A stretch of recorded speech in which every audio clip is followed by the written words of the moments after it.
In elite sport, we expect fairness, accountability, and integrity. But when it comes to drug use, does the Australian Football League actually live up to those expectations?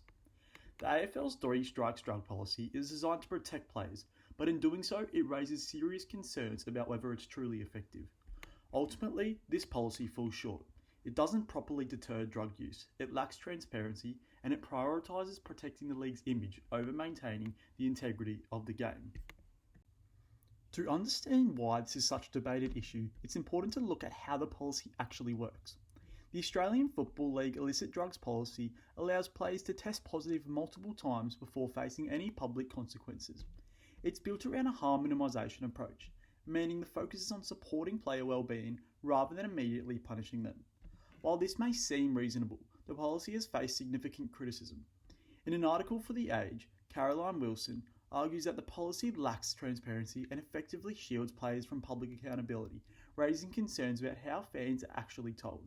Similarly, writing for Fox Sports Australia, Mark Robinson suggests the policy has failed as a deterrent, pointing out that players can test positive multiple times without any public consequences. Further reporting, The Age revealed that several players had recorded positive tests under the system without any public disclosure, reinforcing concerns about secrecy. Across these sources, a clear pattern emerges. The policy is seen as overly secretive, limited in holding players accountable, and potentially damaging to the trust in the game. So while the policy is designed to protect players, there is growing concern that it may be doing so at the expense of accountability, deterrence, and public confidence in the sport. One of the biggest issues is that the policy doesn't actually prevent drug use, it simply manages it. Effective deterrence relies on consequences being clear, immediate, and visible. When sanctions are delayed or hidden, the perceived risks drop, significantly making the rule breaking more likely. This is supported by Robert J. Donovan, who explains that athletes are far less likely to comply with drug policies if they believe they can avoid meaningful consequences. Similarly, Jay Coakley highlights that when rules are not strongly enforced, deviant behaviours can become normalised within sporting environments. That's exactly the risk here.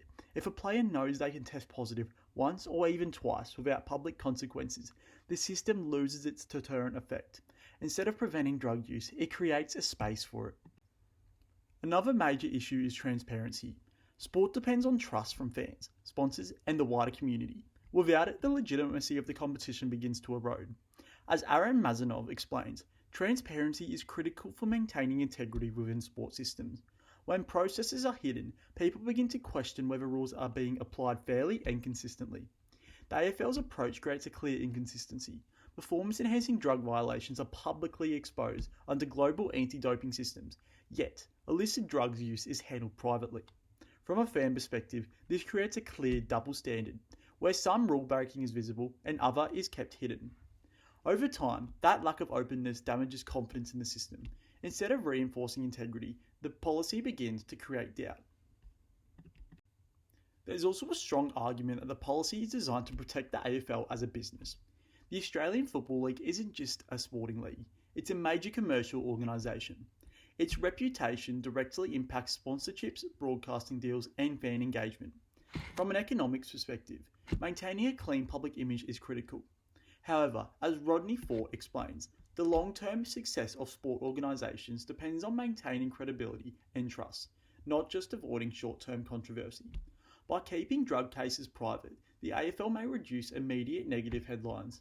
But when issues eventually surface, as they often do, the backlash is often stronger. The secrecy creates the impression that something was being hidden, which ultimately damages the league's credibility far more than transparency would. In defence of the current policy, its focus on player welfare is very important. Supporting athletes for education and rehabilitation is a positive goal, but without accountability, that approach becomes ineffective.